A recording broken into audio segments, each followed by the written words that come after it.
लगै छी। हम चमचम मैथिली गीत में अहाँ सबके स्वागत करै छी। आई एगो हम बहुत सुंदर प्रार्थी कहै छी। हमर संग दऽ रहली है हमर बेटी चंदा छथि और अहाँ सब गोटा मिल के देखब सुनब। हमर चैनल के सब्सक्राइब, वीडियो के लाइक जरूर कर देबे। जय प्रार्थी। उठहु राम गंगा करू मंजन, उठहु राम गंगा करू मंजन, सुर नर मुनि सब द्वारे खड़े, सुर नर मुनि सब द्वारे खड़े, सुर नर मुनि सब द्वारे खड़े हैं, सुर नर मुनि सब ध्यान धरे, सुर नर मुनि सब ध्यान धरे, तेल फूले ललाए चलल लक्ष्मण जी, तेल फूले ललाए चलल लक्ष्मण जी, धोती लाए के भरत चले,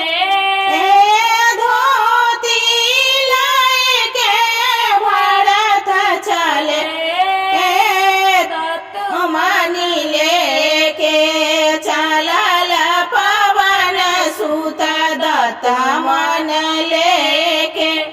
चलल पवन सुत, श्री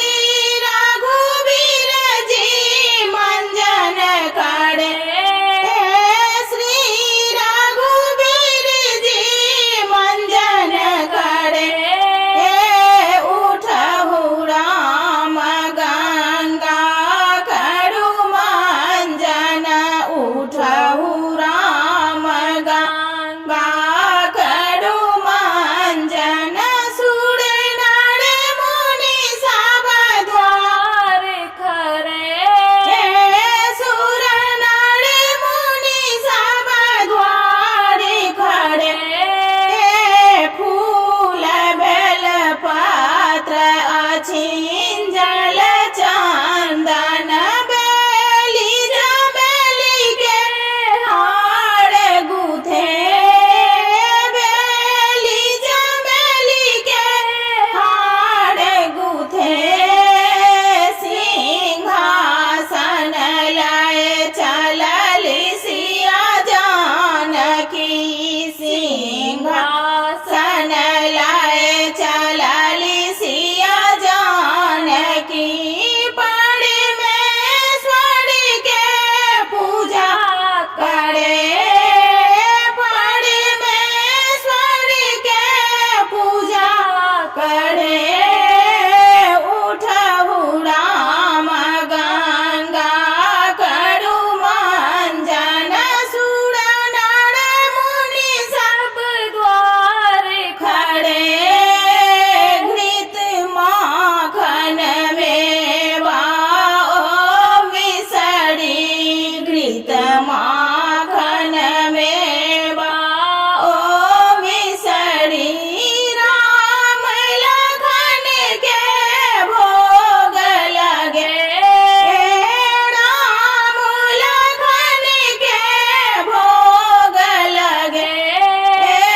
थाड़ थाड़ पर सुसिया जानकी, थाड़ थाड़ पर सुसिया जानकी, राम लखन के भोग लगे, राम लखन के भोग लगे, तुलसीदास प्रभु तुम्हारे दरस को, तुलसीदास प्रभु तुम्हारे दरस को, जन्म जन्म के पाप हरे, जन्म जन्म के पाप हरे, उठहु राम गंगा करू मंजन, उठहु